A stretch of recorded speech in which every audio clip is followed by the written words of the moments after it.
As you can see, I'm here at West Tech working on the Buick 455. That awesome piece. Already ran some headers, ran some nitrous on it, and as you can see a little bit here, I'm finishing up the custom turbo kit. But while I was working on it, I couldn't help but wonder. The Buick is kind of synonymous with torque production. Ask anybody about a Buick 455 and they're going to bring up, oh yeah, the Stage 1 was the fastest production muscle car of the era. It used to beat up on Hemis and LS6 Chevelles and yada, yada, yada. All the Buick guys are going to say that. But they also tell you the same thing. That 455 makes a lot of torque. And if we look at the dyno results from this motor, which obviously this is not a Stage 1, as a matter of fact, it's not even an early high compression version, it's the mid-70s low compression version. But if we look at the dyno results, it does indeed make a lot of torque, and I'm using the lot word there. It makes a lot of torque relative to the amount of horsepower that it made. So it makes around 300 horsepower, let's say, and it made 475 foot-pounds of torque. So that's a lot more torque than horsepower. My question is, does it make more torque than horsepower? It does, because it has hardly any camshaft and stuff in it, and that's kind of normal. But how does that torque production actually compare to other big blocks that are very good at also making torque? I mean, this is a 455. There's also a 454 Chevy. There's also a 440 Dodge, like the motorhome motor. There's a 464. So how does this Buick 455 compare to those other big blocks in actual torque production? Now, obviously, the ideal candidate would be to take a 1970 Stage 1 GS motor, the high compression version with all of the good stuff on it, the one that was rated at 510 foot-pounds of torque. Every Buick guy brings that up whenever there's an argument about what the ultimate muscle car is, and they'll always bring that up. I don't have that motor. We have this mid-70s low compression version, but it still makes a lot of torque. But what I want to do is, because I've run a lot of other stock big blocks, from the wrecking yard, because that's my jams, but I've run a lot of other big blocks, including recently the 440 that Freiberger let me use for the motorhome 440, which was, we also ran a turbo on, which we're getting ready to do on this. I've run turbos on Junkyard 454 big blocks, and on the 454 big block, it's an interesting thing, because normally when I go there and I get these 454s, I usually get a Gen 6 motor, because that's the latest version. It's a hydraulic roller cam. It has a better cylinder head. Now, it originally came fuel injected.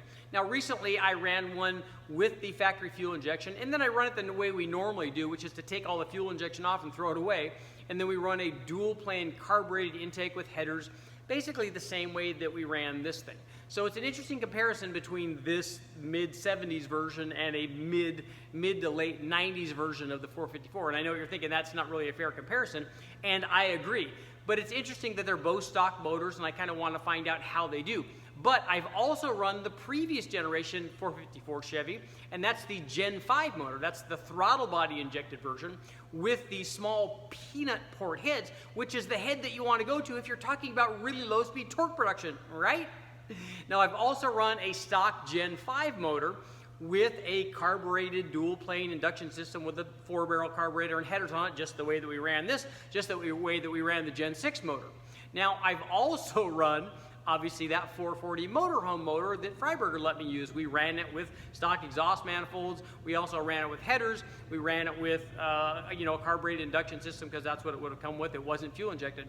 So far we have an interesting comparison. We have a Buick 455 versus two different Chevy 454s versus a 440 motorhome. So really the only thing missing right now, at least that I've tested, is a 464. And as luck would have it, I did a comparison between a Gen 5 454 Chevy and a 464. Now, the 464 that I picked was not the early high compression version, which would do very well, nor was it the later fuel injected version. It was a carbureted version right before they switched over to fuel injection. So I'm not sure how that actually rates, but it can't be any worse than this mid-70s low compression version. So I have the dyno data on a stock 464 as well, with just a carbureted induction system and headers, the way that we ran everything else.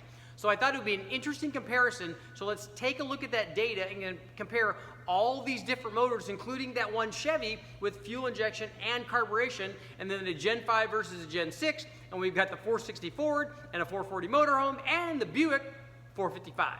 To compare our Buick 455 to the other big blocks, this is one of our runs that we ran NA with the long tube headers. And the reason I selected the long tube header run was because all of the other motors run with long tube headers. I don't have stock exhaust manifolds for all of those. And honestly, I think if they were to run with stock exhaust manifolds, it would probably hurt some of the other combinations more. We've seen some pretty big changes in power from big block Chevys, for instance, going from headers to the stock exhaust manifolds. It's usually worth quite a bit of power. The header upgrade is fairly nice on a big block Chevy, although it didn't show a great deal on this Buick. It was only about 10 horsepower. We ran the Buick with the stock intake manifold, stock head, stock cam as far as we know, stock short block, but the intake manifold was topped with that 750 Brawler carburetor, and I got a lot of comments on the last video about that being not sized big enough for a 300 horsepower motor. And you guys, you really need to do the math on a 300 horsepower motor about how much carburetor that needs. I know that it's 455 inches, and it would want to be maybe a little bit bigger than a 300 horsepower 302, but it's still a 300 horsepower motor, and a 750 carburetor is way more than big enough for a 300 horsepower motor. But it came because it came with a quadrojet, an 800 CFM quadrojet. Everyone's saying, oh, it needs to be 800. If you guys like, make sure to make a comment. I'll run a test comparing a 750, 850, 950, 1050, whatever you want. I mean, heck, I ran a Dominator on the 292, so why not put one on the Buick? So here's our Buick combination, our 455.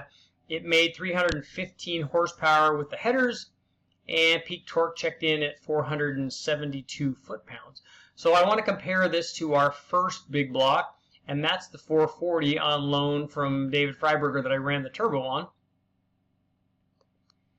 So here's the 440, and the 440 made more peak power than the Buick did. The 440 made 337 horsepower, but peak torque was down at 444 foot-pounds. In fact, if you look down here in the real low RPM range, where it would be very important to a lot of guys, the Buick was up from 425 foot-pounds up to 471 foot-pounds. It was a big difference in torque at the 2800 RPM range, but it did fall off. So basically, the 440 has kind of shifted the curve. And it's interesting, I want to make a note on the 440, and that's that when I did a cam upgrade on the 440, it didn't really show much of a power gain.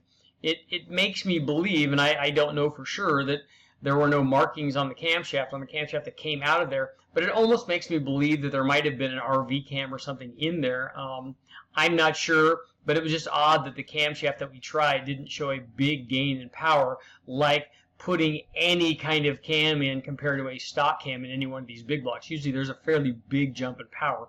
So now let's take a look at our next combination. Maybe we'll take a look at the Ford, the 460. After comparing the Buick 455 to the 440 Mopar, Chrysler, Dodge, I want to take a look at a comparison between the Buick, and we're going to take a look at the torque compared to a 460 Ford. 460 Ford obviously is a little bit bigger, a little bit more displacement, and it's a unique combination of bore and stroke.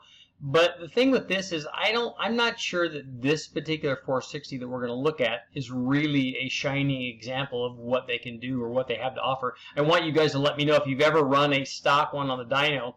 Let me know what it made, and let me know if you think that this is realistic. But I did a comparison between a 460 Ford and a 454 Chevy, and the 454 Chevy was a Gen 5 motor, the throttle body one. But on this 460 Ford, it didn't make very much power or very much torque. It made 298 horsepower and 438 foot-pounds of torque. So as you can see, it's down from the Buick basically everywhere until the very top.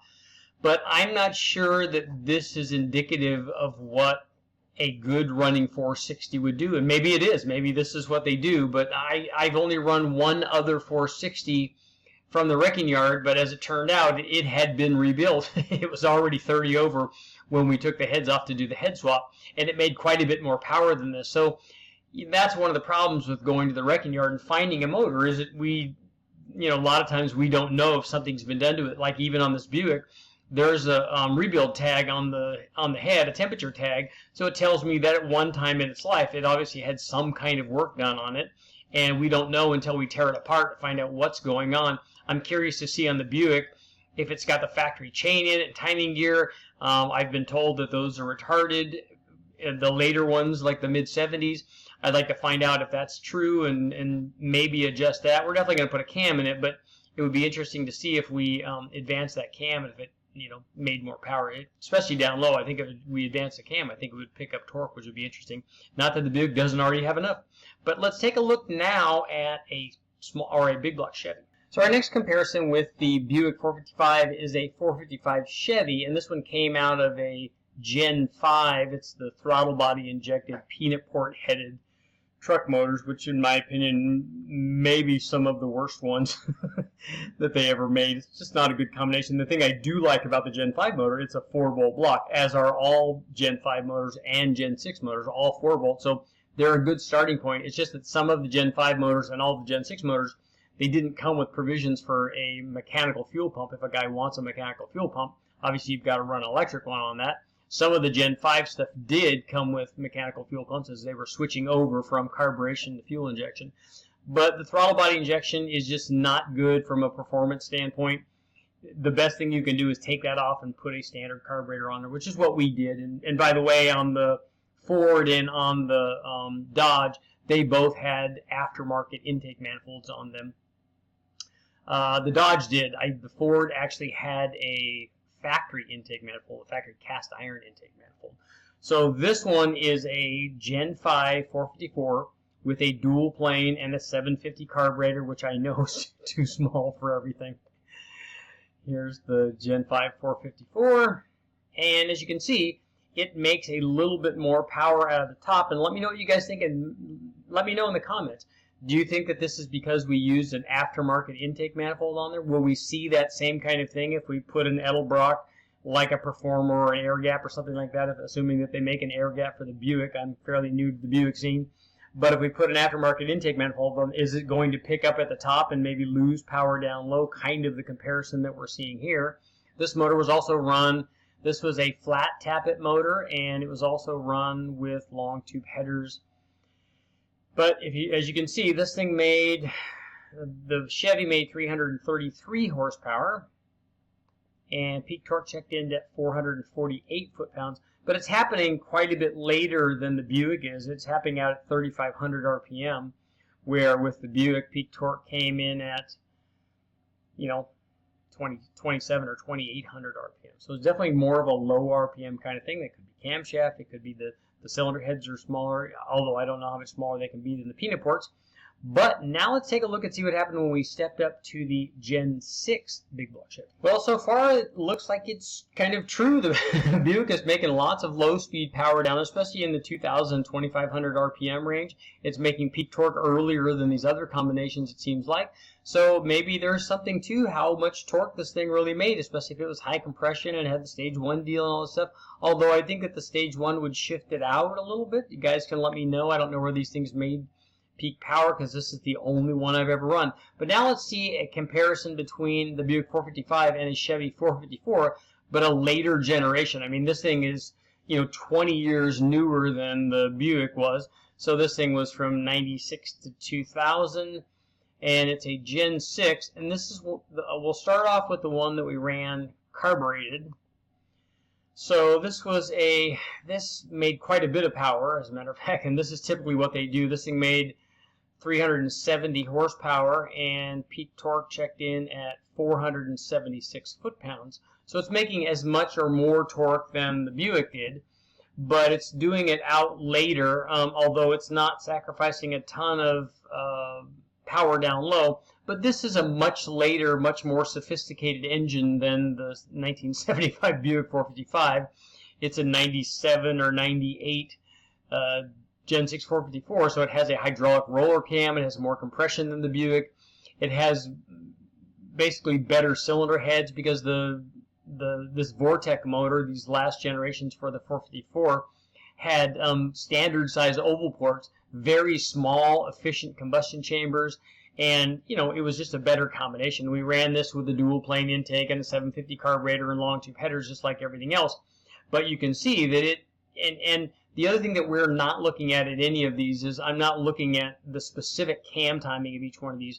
It might be that a lot of these have camshafts that are 10 or 15 degrees more duration than the Buick was. It's designed to make power down low, so these things might have more cam timing. There's a lot of different things going on here, so it's not really a direct back-to-back test. It's just interesting, kind of cool stuff. But let's take a look now and see. I want to show you, just include a last comparison before we go and get to the conclusion. Let's take a look at a comparison between, this was with a dual plane carburetor, and this was the same motor with the factory EFI. We ran it fuel injected. It just, optimized the power or the timing and air fuel just like we do with any carbureted combination. So here's the fuel injected version, and the fuel injected version now is in red, and the carbureted version, as a matter of fact, I'm going to get rid of the Buick so that we don't confuse things. So our blue run is the fuel injected run, and the red run is the carbureted run. So you can see the EFI manifold, because it has long runners and stuff, and it's designed to make torque down low, because that's all they cared about with this truck motor, made more power than the dual plane, more torque, all the way up to 3,600, but then fell down below the power production of the carbureted combination, thereafter. And as this went farther and farther out, because that EFI intake is not designed to make, high horsepower, it's designed for torque, it's in the range down where it wants to be, down in the 2,500 to 3,500 range. So that's a comparison between the EFI versus carburation, and it kind of, and the Buick compared to a lot of other big blocks. So this was kind of cool stuff, but I need to get back to testing because I've designed the turbo system for the Buick, and that's going up, and I cannot wait to run some boost. Let's get to our conclusion. Okay, guys, what'd you think about our comparison between our Torque Master Buick 455 and the other big blocks? I know it's not a direct back-to-back comparison, because the only way to do that is to have like dedicated versions of each one of those motors that came out at the same period of time. Ideally, they would be in perfect condition and not wrecking yard motors, which tends to throw a wrench into the whole comparison thing, because we have no idea how well people took care of these. I haven't even taken the valve covers off this thing yet, and I'm getting ready to turbocharge it. The same thing with a lot of the wrecking yard motors that I go get, the big block Chevys and the big block Fords and stuff. The big block Ford to me seemed like it was down from where it should have been, but I don't have a bunch of other 464 data of that era to compare it to like I do with the other Chevys. And I don't have a lot of data on a Buick 455 to compare this to, because this is my only one. So, and the same thing with the 440 motorhome motor. It made pretty good power, but I honestly don't know if that's good or average or great, because I've only run that particular 440 motorhome motor and I don't really have anything to compare it to. But I think it was an interesting comparison with all those big blocks. And if you look at, especially down low where I was able to run these, and I didn't get to run all those down at 2,000 RPM, but really way down low, this Buick tends to kind of excel at torque production. So maybe there's something to all those Buick guys saying that the Buick 455 is the torque master. Let me know what you guys think, guys. Make sure to comment. Make sure to like, share, subscribe, ring the bell, do all that stuff. I'll get going on this turbo kit, because that information's coming up.